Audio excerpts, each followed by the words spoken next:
3. Hello, my name is Lawrence Vargas. I speak to you today as a veteran and member of Vet Voice Foundation. I served in the United States Army during the Vietnam campaign. Today, I am in northern New Mexico, standing proudly on the lands of the Rio Grande del Norte. RGDN was recently designated as a national monument.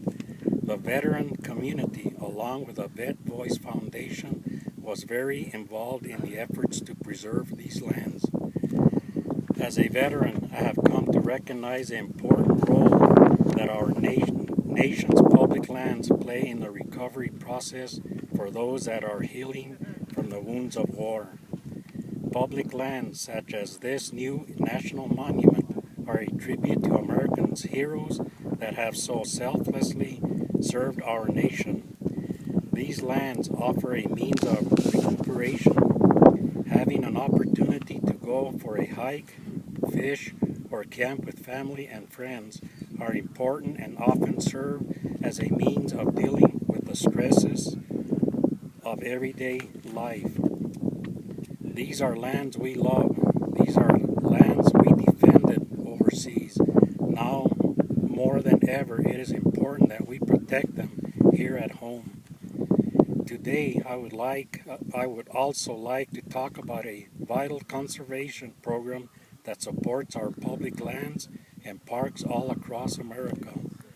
The Land and Water Conservation Fund, or LWCF, created by Congress in 1965, represents a bipartisan commitment to safeguard natural areas, water resources, and our cultural heritage. National parks like Rocky Mountain, the Grand Canyon, and the Great Smoky Mountains, as well as national wildlife refuges, national forests, rivers and lakes, community parks, trails, and ball fields in all 50 states have been protected for all Americans to enjoy thanks to funding from LWCF. Unfortunately, since 1965, when the LWCF was created, Congress has not kept the promise of funding the program at the authorized level of $900 million annually.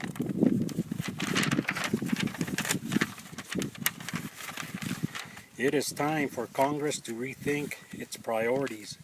The LWCF program has permanently protected over 5 million acres of public lands, including some of America's most treasured assets such as Yosemite National Park, the Appalachian National Scenic Trail, the White Mountain National Forest, and the Pelican Island National Wildlife Refuge.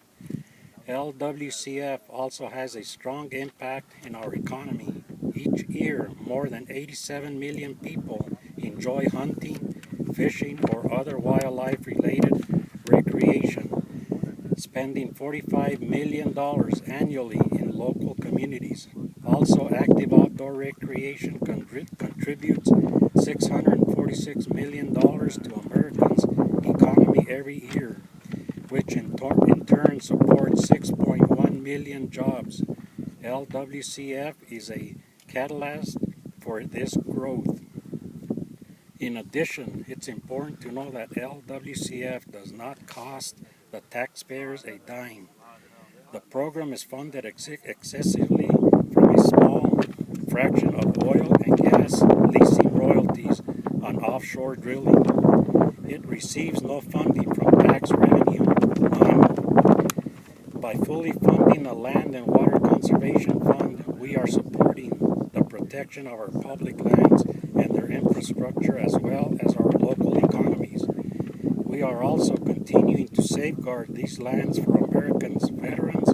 In order to do so, Congress must fully fund LWCF at the authorized level of $900 million a year.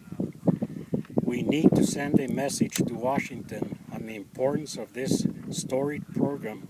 Stand with me today and support the Land and Water Conservation Fund.